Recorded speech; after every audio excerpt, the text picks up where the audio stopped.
Continuando a série de vídeos sobre a CLS, ao todo 8 vídeos. Após os vídeos iniciais de história, suporte básico e suporte avançado, chegamos ao sexto vídeo importantíssimo de taquiarritmia.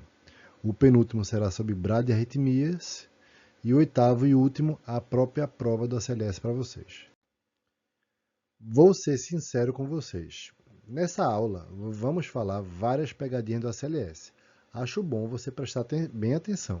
Até porque você não vai querer fazer o ACLS e entrar para a lista negra daqueles que não passaram, das pessoas que vão precisar repetir o curso. Pense numa situação chata, constrangedora. Todo mundo vai ficar sabendo na hora. Vão comentar sobre você. Não acredito que Rafael não passou. Mas também ele cardioverteu um ataque sinusal. Não tem nem como defender o pobre. Ficou nervoso, coitadinho. Não queira se sentir o estranho do grupo. Todo mundo passou, menos você. Eu garanto, vai doer. E tem outras formas bem melhores do que de ficar famoso, tá? Qual Juliana? Aquela do ACLS, que fez... Ah, lembrei. Como esquecer dela, né? Então vamos levar a sério, ok? Vergonha, vergonha, vergonha.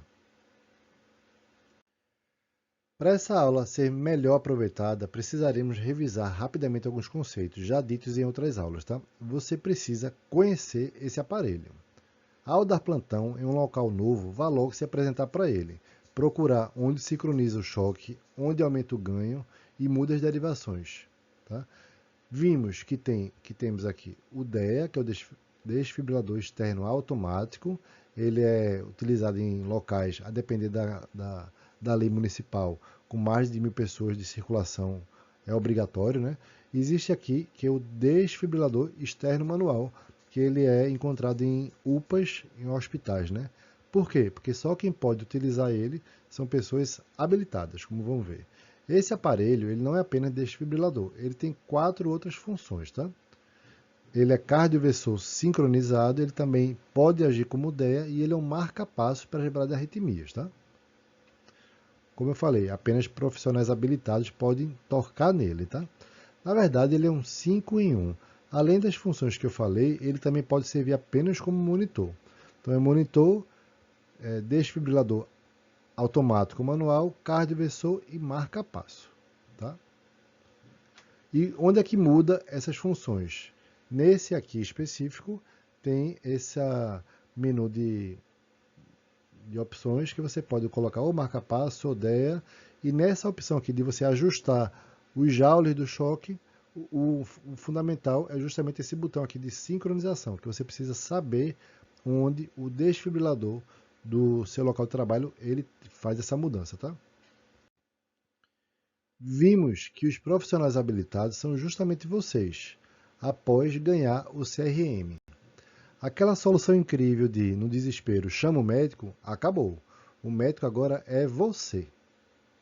Então, não basta ser habilitado apenas assistindo séries de TV, tá? Você tem que ter um mínimo de proficiência. Vimos o fenômeno R sobre T, que é quando a onda de choque elétrica atinge o coração, justamente durante a fase de repolarização ventricular, ou seja, R é do choque sobre T de onda T. Esse é o fenômeno R sobre T.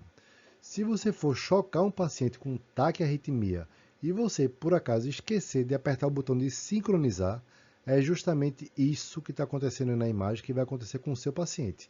O paciente que estava com taquiarritmia, ele muda para uma parada. E a culpa foi sua. É tão bom quando dá para colocar a culpa em alguém. Nesse caso, não dá. E nem tem como te defender. Se você pegar na prática do ACLS um avaliador histriônico, sabe o que ele vai falar após você desfibrilar um paciente com taquiarritmia? Parou! Se afaste. Você matou o paciente. Assassino. Vergonha, vergonha. Outro detalhe fundamental, não só para a prova, mas para o mundo real, é certifique-se que todos estão afastados e também se certifique que você tirou oxigênio. Eu fiz o Aceleste uma vez lá atrás, na época que os bordões de tropa de elite estavam no auge. Um estudante esqueceu de tirar oxigênio. Aí o avaliador, que na época histriônico, falou: Parou! Meu amiguinho, você explodiu o paciente, você se explodiu e explodiu todos aqui. Só para reforçar essa questão do fenômeno R sobre T, ilustramos que também pode acontecer no mundo dos esportes, como nesse caso de Dama Hanley, um jogador de futebol americano que teve uma PCR no campo após receber uma forte ombrada, né, e a onda de choque atingiu o coração dele, simulando justamente o fenômeno R sobre T. Tá? Ele foi reanimado em campo, sobreviveu e depois já voltou a jogar. Foi o mesmo que aconteceu com esse homem em uma academia em Pernambuco, em Olinda, né, uma barra bem pesada, 30 de cada lado, mais a barra em 70 quilos, atingiu o peito bem na hora da despolarização ventricular. Que azar! Perder a vida dessa forma é meio bizarro, né? O nome para esse evento, tanto do jogador de futebol americano quanto desse malhador aí, é chamado comoção cardíaca, quando uma onda de choque mecânica atinge o peito e causa essa parada instantânea, né? Então, nunca desfibrile um paciente com taquiarritmia. Nunca. Não lembrar de apertar o botão de sincronizar é um erro bizarro. O avaliador vai parar a prova na mesma hora, tá? E o que é que esse botão faz? É exatamente o mesmo que esse menininho. Ele foge dessa onda T. Ele foge do fenômeno R sobre T. Ao sincronizar, você vai garantir o fenômeno R sobre R. Ou seja, a cardioversão elétrica sincronizada, que é o choque bem em cima da onda R. E por que um choque em cima da onda T é tão maléfico? Isso se explica pela essa mudança iônica dessas células excitáveis cardíacas. Né? A célula em repouso, né, ela é positiva do lado de fora, às custas de sódio. Né? Após ela receber um estímulo, ela é despolarizada, né, fica negativa do lado de fora, o sódio entrou, abriu os canais de sódio, os ENaCs. Então, quando a célula recebe o estímulo, o que é que ela faz? Ela abre os ENaCs para o sódio entrar. Então, quando ela recebe o estímulo, é isso que acontece. Nesse caso aí, a célula está despolarizada, né? Aí a célula depois, isso equivale ao complexo QRS, a seguir a célula vai sofrer um processo de repolarização, vai voltar a ficar positivo fora, mas agora às custas do potássio que saiu, tá? Então essa é uma célula repolarizada. Então se essa célula receber um estímulo, ela vai abrir o ENaC, só que o sódio já está dentro. Então é por conta disso que acontece a degeneração. Tá? Então é esse momento aqui que é tão vulnerável do ciclo cardíaco. Tá? E só para voltar ao repouso, a célula repolarizada, ela volta ao repouso através das bombas de sódio e potássio ATPase, que pega 3 sódios que estão dentro, bota para fora, e 2 potássios que estão fora, botam para dentro, tá? Voltando exatamente como era na célula de repouso. E aqui um caso bem raro de um médico que ele se auto-incriminou, né? Ele estava rodando um eletro, era um ataque à arritmia, provavelmente era um flutter atrial. Ele deu um choque no paciente, sendo que ele esqueceu de sincronizar. Como é que eu sei isso? Porque o choque caiu justamente em cima da onda T. Olha aí na seta vermelha, bem em cima da onda T, logo depois do QRS. E o que aconteceu depois? Ficou registrado essa degeneração, tá? Era um ataque à arritmia instável que virou uma fibrilação ventricular, tá? Bem documentado isso aí, tá? Então não esqueçam, não queiram ser vocês os protagonistas de fazer isso aí, tá? Vimos nas aulas de SAVE os ritmos de parada cardíaca, né? São 4 ritmos, né? 2 não chocáveis, que estão em verde, né? E 2 chocáveis. Os chocáveis são fibrilação ventricular e taquicardia ventricular sem pulso. E o tipo de choque utilizado nesse caso é o não sincronizado, que na verdade é uma desfibrilação. Não será o tipo de choque agora das taquiarritmias, né? Vamos ver esse aparelhinho agora não como um desfibrilador, mas como agora um cardioversor elétrico, tá? E uma sugestão, a partir de agora chame cardioversor elétrico sincronizado, tá? Para nunca esquecer que a diferença entre eles é a sincronização. Aqui nessa bolinha vermelha aí, esse botão giratório, você vai ajustar a potência do choque, né? E ali num botãozinho você vai sincronizar, passando a ser um choque sincronizado, tá? Essa é a principal diferença entre eles. Mas existem outras diferenças, né? O cardioversor é para ataque a arritmias, o desfibrilador é para paradas cardíacas, né? No primeiro é uma urgência médica, no segundo, obviamente, é uma emergência médica, né? A potência do choque também difere, né? No cardioversor, geralmente usa potências menores. E a quarta e última e principal diferença é que um é sincronizado e o outro não. E o que existe de comum entre os dois tipos de choque? Os dois agem no coração como se fosse um tipo de reset, né? Eles vão resetar, como se fosse um Ctrl Alt Del no ritmo cardíaco elétrico, tá? Né? No objetivo de tentar retornar a um ritmo sinusal. E aqui as diferenças já ditas, né? Lembrando que a principal diferença entre eles é que um é um choque sincronizado e o outro é um não sincronizado, tá bom? Pessoal, nessa aula de taquiarritmias, vamos falar muito sobre eletro, tá? Vocês vão ter que aprender a identificar alguns ritmos de taquiarritmias. Então, para isso, é importante você saber algumas noções básicas de eletro. Eu imagino que vocês já saibam, por isso eu vou passar mais rápido, tá? Não é o objetivo da aula ser detalhista com eletro, tá? Caso vocês não saibam, apenas sigam a aula que vocês vão aprendendo no decorrer, tá? Então, o eletrocardiograma nada mais é do que um papel milimetrado, né, que no eixo horizontal, que é a abscissa, é o eixo X, ele vai dar informações sobre tempo, tá? E no eixo vertical, que é a ordenada, é o eixo Y, ele vai dar informações sobre voltagem, tá bom? Convencionalmente, o papel do elétron, ele roda numa velocidade de 25 milímetros por segundo, tá? E na vertical, a cada 10 milímetros, ou seja, 2 quadradões, equivaleria a 1 milivolt, tá bom? Se a cada 25 milímetros, ou seja, 5 quadradões, é 1 segundo, tem essa informação aqui, é 1 segundo. 5 quadradões no método convencional, na padronização convencional, é 1 segundo, tá? E essa padronização fica expressa no próprio eletro, tá bom? Esse retângulo aqui, ó, ele demonstra justamente 1 milivolt, e se ele tiver em 5 milímetros, está dizendo que 1 milivolt vai ser escrito em 5 milímetros. Nesse caso aqui está num padrão convencional, onde 1 milivolt está sendo escrito em 10 milímetros, tá bom? E aqui está expresso a velocidade. Sempre é bom checar essa padronização antes de ler o eletro. Primeira coisa a se fazer, tá bom? Então veja só, se 25 milímetros, ou seja, 25 quadradões, equivale a 1 segundo, como a gente viu aqui, ó, 1 milímetro equivale a quanto tempo? Quantos segundos? É uma regra de 3 básica, né? Você vai ver que 1 milímetro equivale a 0,04 segundos ou 40 milissegundos. E 1 quadradão equivale a 200 milissegundos. Beleza? Aqui as ondas e os segmentos, né? A onda P é a despolarização atrial, o complexo QRS equivale à despolarização ventricular e à repolarização dos átrios, né? E a onda T equivale à repolarização dos ventrículos. E essas linhas isoelétricas são os segmentos. Quando você junta uma onda P com um segmento PR, então é chamado de intervalo, tá? O intervalo é a junção de uma onda com um segmento. Então tem um intervalo PR aqui, tá? E vocês vão precisar saber o tempo normal desses intervalos, tá? O intervalo PR, ele tem que ser escrito em até 200 milissegundos, ou seja, em até 1 quadradão, e o complexo QRS, ele é escrito geralmente em até 120 milissegundos. Como um quadradinho tem 40 milissegundos, o complexo QRS tem que ser escrito em 3 quadradinhos, tá? 40 vezes 3, 120, tá? É o chamado QRS estreito, ok?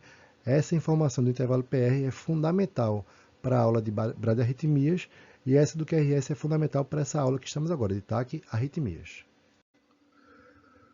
Outra noção básica que você tem que saber, né? Como calcular a frequência cardíaca. Tá? É matemática pura, como eu falei. E se no eixo horizontal ele dá informações sobre o tempo, ele está mostrando aqui ó, que um QRS aconteceu aqui em cima dessa linha, passaram 0,2 segundos, 0,4 segundos e teve outro batimento cardíaco. Ou seja, os batimentos cardíacos aqui estão regulares, com intervalo de tempo de 0,4 segundos, tá? Vamos supor que o intervalo entre um e outro fosse apenas esse quadradão, que ou seja, seria um batimento a cada 0,2 segundos, ok? Ou seja, como a gente já viu que 5 quadradões é 1 segundo, então seriam 5 batimentos por segundo. Tá? 5 vezes 60, né? 5 vezes 60 segundos daria 300 batimentos por minuto. E assim você vai fazendo dá para você estimar a frequência cardíaca baseada na distância entre essas ondas R's, tá bom?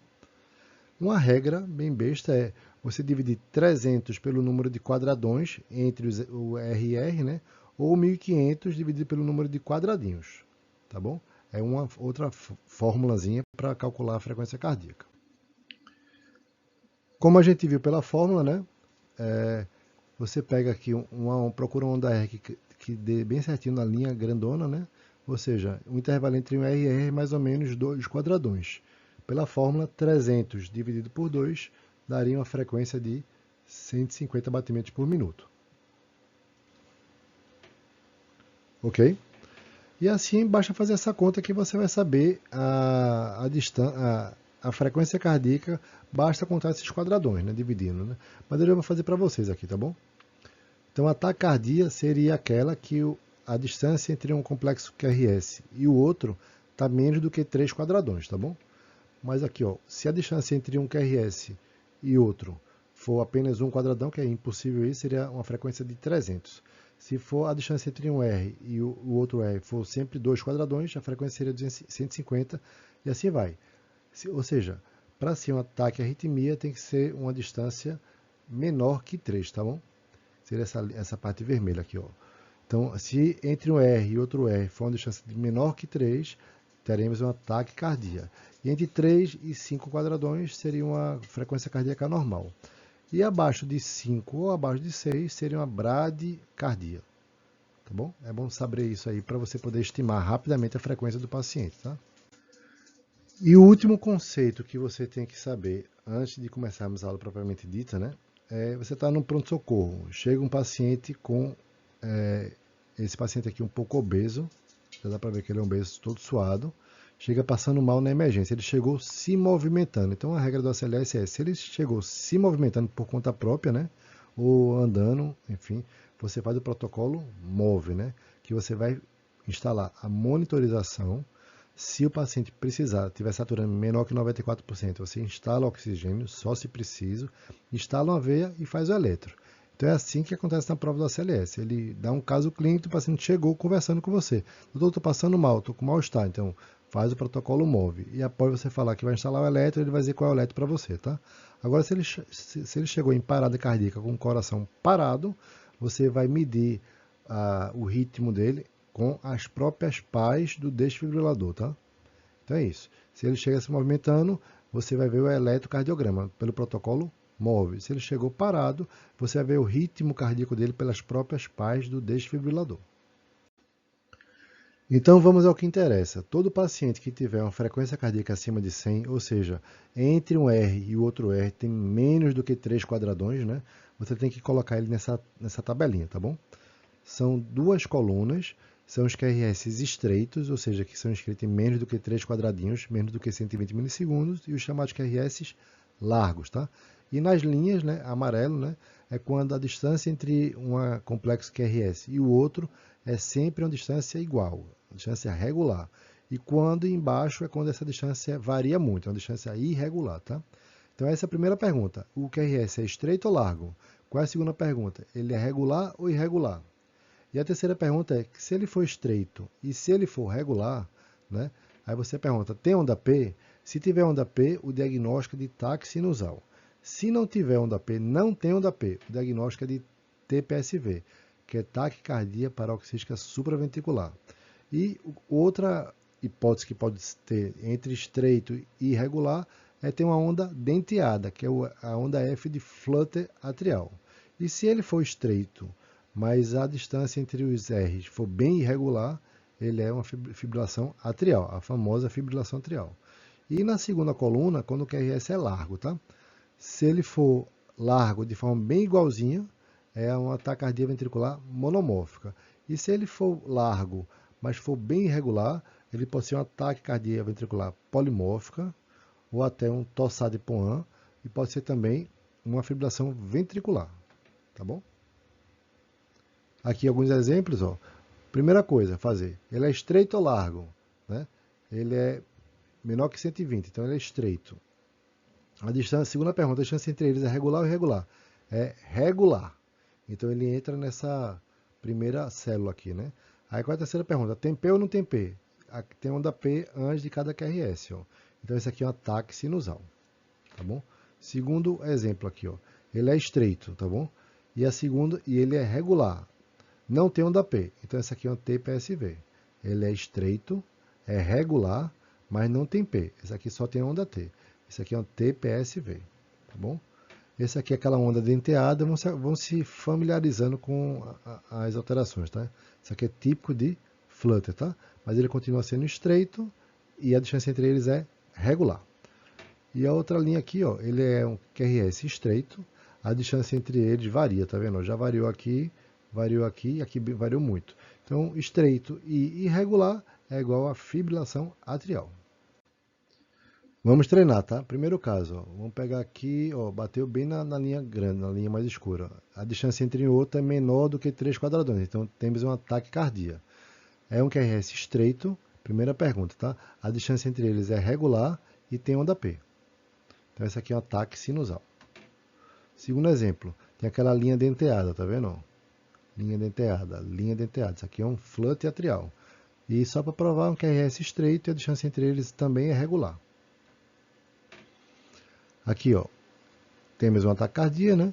A distância é menos do que 3 quadradões, o QRS ele é estreito, primeira pergunta, tá?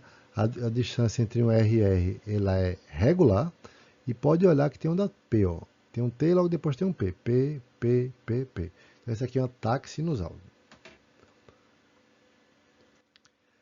Essa imagem aqui é a imagem mais clássica de um TPSV. Viu essa imagem? Já decora logo. Essa aqui é TPSV. Parece uma onda T, mas isso aqui, desculpa, parece uma onda P, mas na verdade essa aqui é onda T, tá? Não tem P aqui, beleza? É um TPSV com frequência muito alta, ele fica com essa imagem aqui, ok? Então vamos lá. QRS é estreito, a distância entre eles é regular e não tem P. Então esse aqui é um TPSV. E embaixo, mais uma vez, ó, não tem onda P, QRS é estreito, a distância entre eles é regular. Cuidado para não misturar uma derivação com a outra, tá? Você tem que avaliar apenas dentro da mesma derivação, ok? Outro TPSV. Essa aqui, ó, o QRS é estreito, né? A distância entre eles é irregular. Isso aqui é uma fibrilação atrial. Aqui embaixo, QRS é estreito, a distância entre eles é irregular, né? Até parece ser uma onda P aqui, mas muda muito, tá vendo? Fibrilação atrial. Veja a diferença da fibrilação atrial com o flutter, tá? O flutter, ele lembra sempre os dentes de um serrote, tá? Na linha de base, tá bom? Flutter atrial, fibrilação atrial. E esse aqui, fibrilação atrial. Ó, vamos treinar mais. Um ritmo de taquicardia, estreito, a distância entre eles é regular e tem onda P, taque sinusal. Veja esse caso aqui, você pode até ficar confuso, porque a esquerda parece uma coisa, a direita parece outra coisa. Lembre-se que o nome da doença é taquicardia paroxística supraventricular. Esse termo paroxística significa justamente isso. Ó. Aqui ele já tinha um ritmo, né, com a taquiarritmia, e de repente o ritmo desaparece. Ou seja, ele desaparece abruptamente. Mas também poderia ser o contrário. Começaria com esse ritmo e depois estaria assim. Então ele começa repentinamente e também desaparece repentinamente. Então é muito comum às vezes botar na prova um eletro assim, justamente para mostrar para você que é uma taquicardia paroxística supraventricular. Paroxística, tá? Aqui, ó. Regular, estreito, sem onda P. E daqui um ritmo sinusal, tá? Mas essa alteração aqui desse eletro é uma TPSV. A esquerda é TPSV de fato e a direita é um ritmo sinusal. Aqui a linha de base denteada, flutter, mas é estreito e é também regular. Né? Aqui vimos o estreito e irregular, fibrilação atrial. Outra fibrilação atrial, ou seja, com treinando você já começa a ver mais rápido, tá? Estreito e a distância irregular, fibrilação atrial. Vamos para a segunda coluna, né, dos QRS largos, tá? Pode ver que esse aqui é um QRS largo, mas ele é todo igualzinho, né? É uma taquicardia ventricular monomórfica, tá? Comece a se habituar com essa alteração, tá? Taquicardia ventricular monomórfica. É bater o olho e já deu o que é, tá? Taquicardia ventricular monomórfica. Aqui mais ou menos outra também, taquicardia ventricular monomórfica, tá? Em cada derivação elas são bem iguaizinhas, tá vendo? D2 ela é bem igualzinha.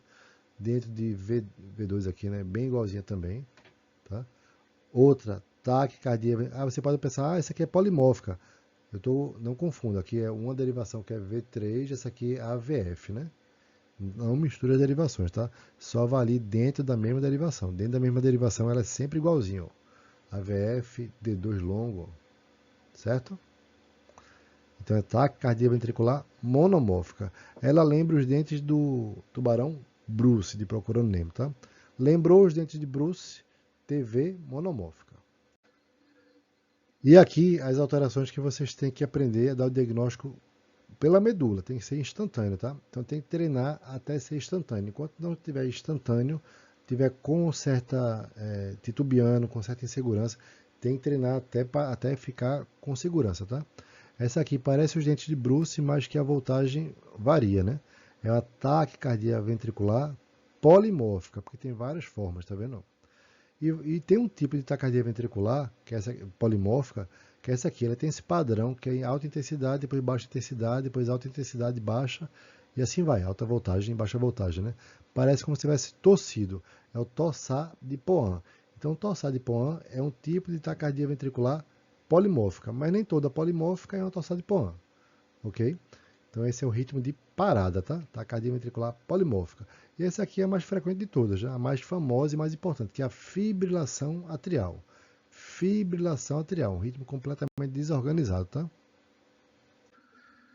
Esse eletro aqui é mais para a vida do que para a prova. Na prova não vai cobrar isso, tá? Mas você está vendo aqui um ritmo de flut atrial, tá?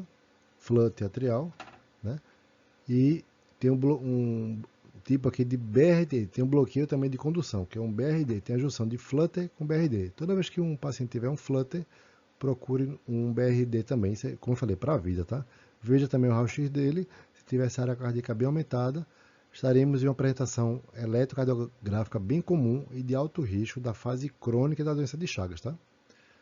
É muito comum no Brasil essa associação de flutter e BRD na doença de Chagas, na fase crônica, tá? A cardiopatia chagásica causa fibrose progressiva do sistema de condução e também inflamação crônica. E isso vai resultar nas arritmias, como também nos bloqueios ventriculares, tá? Isso aqui é para a vida, ok? Vou ensinar uma coisa aqui que é muito massa e é fácil de diferenciar, tá? E você vai assistir uma pessoa bem importante agora, tá? Aprendemos aqui, ó, que esse ritmo aqui, ó, de TV é uma TV monomórfica, né? Ele está quase certo sempre, tá? Mas ele pode, na verdade, ser algumas alterações, né? Além da cadeia ventricular que vimos a monomórfica, também pode ser uma TPSV com aberrância e outras alterações. Mas o mais comum é que 80% desse padrão seja de fato uma TV taquicardia ventricular, mais 20% seja um TPSV com aberrância, tá? Ou seja, uma taxa muito alta, tá bom? Então tem que aprender a diferenciar, até porque o tratamento entre os dois vai ser completamente diferente, tá? Se tiverem instáveis, esse aqui resolve com adenosina, esse aqui resolve com amiodarona, tá? Então são tratamentos diferentes, ok? É mais comum a TPSV com aberrância em alterações de paciente pós-exercício físico, após estimulantes, bebidas, é mais comum em mulheres, né? Mas nada disso é suficiente para diferenciar. A gente precisa aprender como faz para diferenciar isso aqui, ok? Primeira coisa, vamos aprender o que significa aberrância. Veja esse eletro aqui, tá? Nesse eletro você vai ver QRS estreitos, com a mesma morfologia, a distância entre eles é igual, porém aparece um QRS aqui de morfologia bem diferente, né? A distância é bem menor, né? Depois tem mais uma duplinha com a distância igual aos primeiros, né? Um terceiro QRS mais curto a distância, mas com a morfologia ainda igual. E perceba outra coisa aqui, ó, a distância entre a onda T e a onda P é de um quadradão mais meio quadradão, ou quase 2 quadradões, né? Essa é a distância que estava acontecendo anteriormente. Porém, essa distância aqui não aconteceu. A onda P caiu justamente em cima da onda T, né? Foi bem precoce esse batimento atrial. E aqui não. Terminou a onda T, mas não esperou aquela distância que estava acontecendo aqui, né? De um quadradão para mais meio quadradão. Foi uma onda P precoce, né? Mas ainda esperou o término da onda T, né? Então a seta vermelha é um batimento atrial muito prematuro, tanto é que ele caiu em cima da onda T, e a onda roxa é um batimento atrial ainda prematuro, mas não tanto, tá bom? O que é que isso pode acontecer? O período refratário do ramo direito, quando o estímulo elétrico ele chega no nódulo atrioventricular, ele vai para o feixe de Risch, ramo direito e ramo esquerdo. O ramo direito tem um período refratário maior, ou seja, pode chegar a uma situação que o estímulo chegue e o ramo direito ainda não está capaz de conduzir esse estímulo elétrico, né, por ter um período refratário maior. Nesse caso, o estímulo será conduzido apenas pelo ramo esquerdo, né, e vai se comportar como se fosse um bloqueio de ramo direito. E é exatamente isso que é a aberrância. É um estímulo que é tão prematuro que chega no nódo AV e ele é conduzido apenas pelo ramo esquerdo. Vai se comportar como um bloqueio de ramo direito. Por isso essa morfologia aqui de bloqueio de ramo direito. E essa aqui, a seta vermelha, é uma condução aberrante. Chegou tão precocemente que o ramo direito ainda está no período refratário, né? Exatamente aqui, tá bom? E a seta roxa foi um prematuro também, mas foi conduzido normalmente. Por isso que a morfologia é igual aos anteriores. A grande questão aqui é o seguinte: essa arritmia, a taquicardia supraventricular, ela muitas vezes imprime uma frequência tão intensa de batimento que aberrâncias são comuns. Nesses casos, ela se expressa eletrocardiograficamente como se fosse uma TV e fica muito difícil diferenciar uma da outra. Aí, sempre buscou-se formas de fazer essa diferenciação, tá? Uma das mais famosas foi publicada na Circulation, que é uma das revistas mais importantes, tá? Em maio de 91. Esses três irmãos, José, Ramon e Pedro, estabeleceram uma sequência de perguntas, né, que ficou conhecido como os critérios de Brugada. Brugada é o sobrenome deles, né? Justamente, o objetivo é diferenciar quando você tem uma TV de uma TPSV, até porque o tratamento será diferente, então essa diferenciação é importante. E a frequência, como vimos, é de 80% para TV e 20% para TPSV. Então não é tão raro assim ter TPSV com sabor TV. Se concentra aqui, vale muito a pena. À primeira vista, os critérios de Brugada são bem difíceis, tá? Você, assim como o meu eu do passado, vai pensar: eu nunca vou decorar isso. Eu tenho limitações e respeito as minhas limitações, né? Outra coisa, para que eu vou aprender isso? Qual a finalidade? Eu te respondo. Primeira coisa, eles são muito mais fáceis do que parece. Eu vou te provar. E para que aprender, né? Primeira coisa é que o tratamento entre TV e TPSV com aberrância são diferentes. Então, é importante essa diferenciação.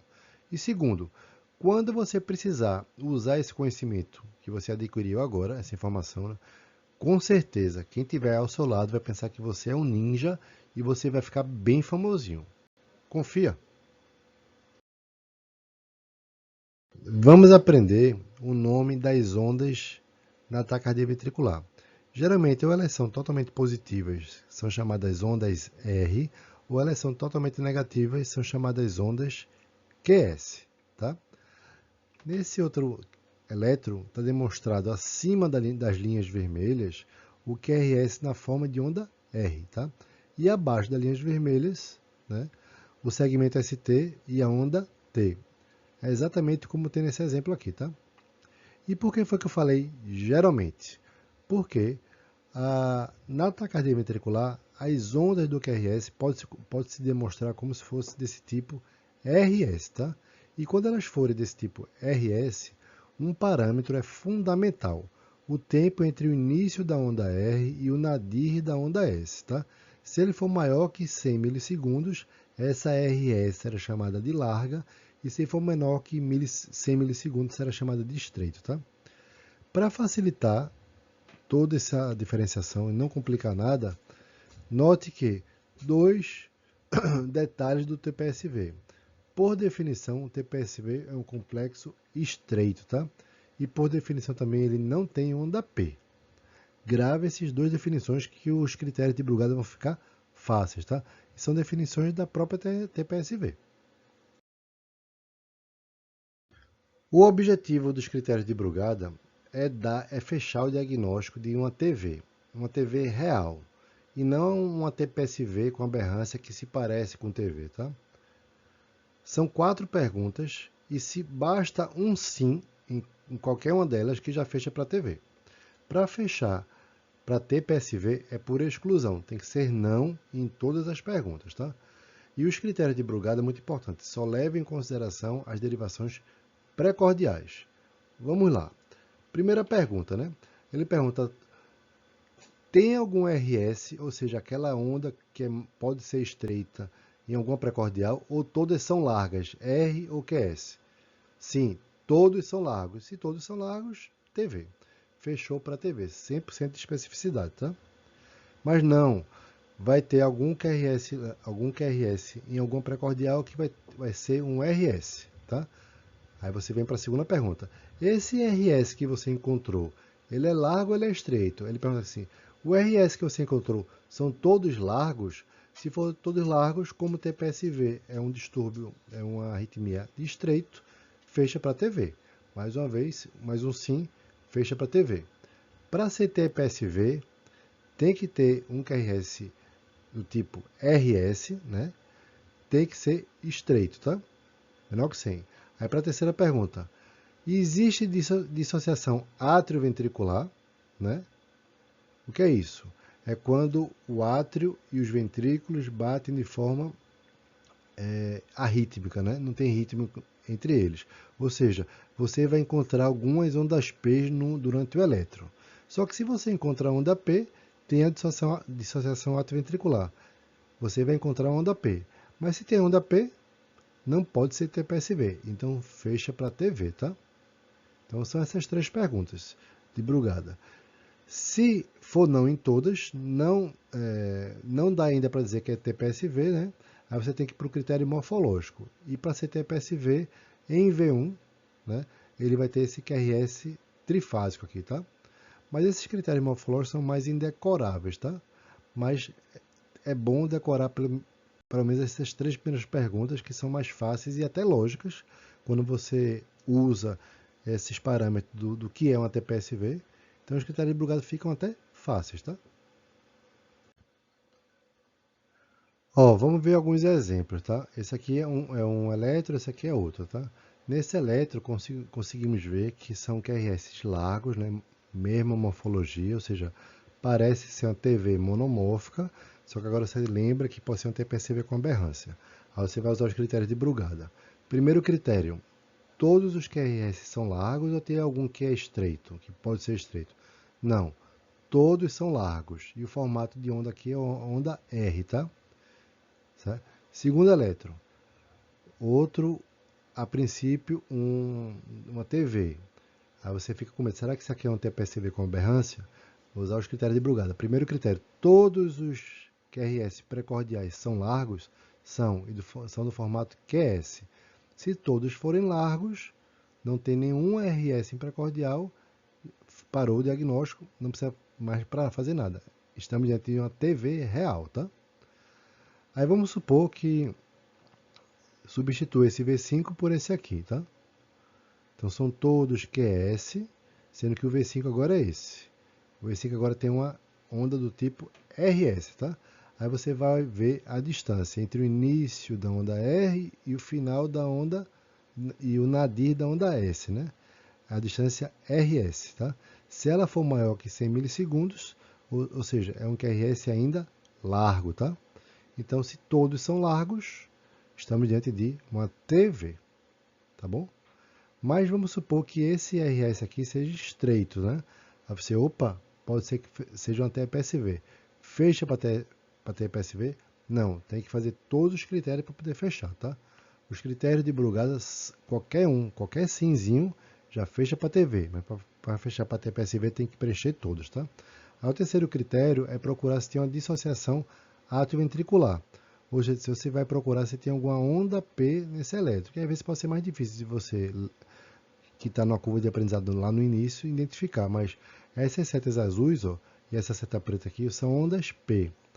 Ou seja, se tem onda P, né, não pode ser TPSV, que TPSV não tem P. Então isso aqui fecha, o terceiro critério é um sim para TV.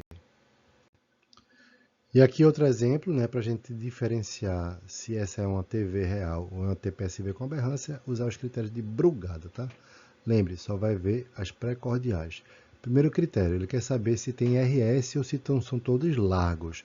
Se forem todos largos, fecha para TV, tá? Então tem alguma RS nas pré-cordiais, aí você vai ver aqui, ó, tá meio sobreposto, vai dar para ver que todas são da R de V1 a V4, sendo que V5 e V6 é um QRS do tipo RS, tá? Que pode ser estreito ou largo, a gente vai ter que medir o tamanho, né? Então, se for sim, forem todos largos, não tiver nenhum RS, fechamos para TV. Mas esse primeiro critério não rolou, né? Segundo critério, os RS encontrados são todos largos? Se sim, fecha para TV também.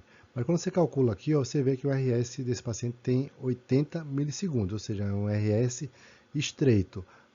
Pode ser uma TPSV, mas tem que fechar os outros critérios. Mas por aí não dá para dizer que é uma TV ainda não, porque o RS que encontramos ele é estreito, tá? Se fosse largo já era TV. E o terceiro critério é, tem dissociação atrioventricular, ou seja, a gente consegue ver alguma onda P nesses QRS de precordiais, né? Se tiver onda P, eu botei essa foto só para ilustrar, se tiver onda P, não é TPSV, que por definição TPSV não tem P. Como a gente não consegue ver nada ali, né? Se a gente encontrasse onda P, fecharia para TV. Mas a gente não encontrou P, então também não dá para fechar para TV ainda não. E para ser TPSV tem que fechar todos. Aí nesse caso, a gente tem que ir para os critérios morfológicos. E um dos critérios morfológicos mais simples, como eu falei, para fechar TPSV, teria que ter um padrão no V1 do tipo QRS. Mas se for um padrão como é aqui, uma onda R simples, fecha para TV. Então, estamos diante de uma TV real. No livro que eu peguei, ele mostrava esses dois elétrons, o anterior, né, e esse aqui para mostrar uma TPSV com aberrância. Mas nem parece uma TV tão clara, né? Por isso que eu achei um exemplo não tão legal. Mas vamos usar aqui só os precordiais, né? Tem alguma RS? Tem RS, né? Esse RS é largo? Não, ele é estreito. Terceira pergunta, tem dissociação atrioventricular? Ou seja, tem algum T, porque se tiver T, fecha para TV. Você não consegue ver nenhuma onda T. Onda P, né? Aí partimos para o critério morfológico. No critério morfológico de V1, como já sabíamos, né? Tem um padrão QRS em V1. Aí fecha para TPSV, né? Ou seja, TPSV com aberrância, né? Os irmãos Brugada ficaram muito famosos com esse critério, tá? Como eu falei, de 1991, né? Só que outras pessoas também quiseram pegar o hype e tentar criar um para o seu próprio critério. Vários tentaram, tá? Tem algum que vale a pena? Tem. Inclusive, melhor que Brugada. É o critério do preguiçoso, tá? É o critério de Verikey, de 2008. Se o R inicial tiver R inicial em AVR, fecha para TV e acabou. Eu tive que começar pelos critérios de Brugada, porque são os mais famosos, né? E é bom para você dar aquela, vamos dizer assim, aquela rebolada na hora que você encontrar uma TV, né? É bom você fazer os critérios de Brugada, não custa nada de mostrar que você sabe, tá? Um pouquinho de prática, de treino, você vai decorar essa aqui, é fácil, tá? Até porque ela é fácil mesmo, tá? Só que aí veio o Verikey em 2008, né? E ele simplificou absurdamente, né? São várias perguntas também. Para fechar o diagnóstico para TPSV, tem que ser todos eles não, né? Mas basta o primeiro sim, ou seja, você olha para a VR, o R é positivo, ou seja, o QRS ele é positivo. Se for positivo em AVR, ou seja, sim, 98, quase 99% de acurácia para o diagnóstico de TV. Acabou. E aqui aqueles dois casos que a gente viu, né? Se você olhar apenas para a AVR, ó, AVR positivo, fecha para TV. Ó. Esse aqui é uma TV, a VR aqui é negativo. Então aqui é um TPSB com aberrância. Fica bem mais simples, né?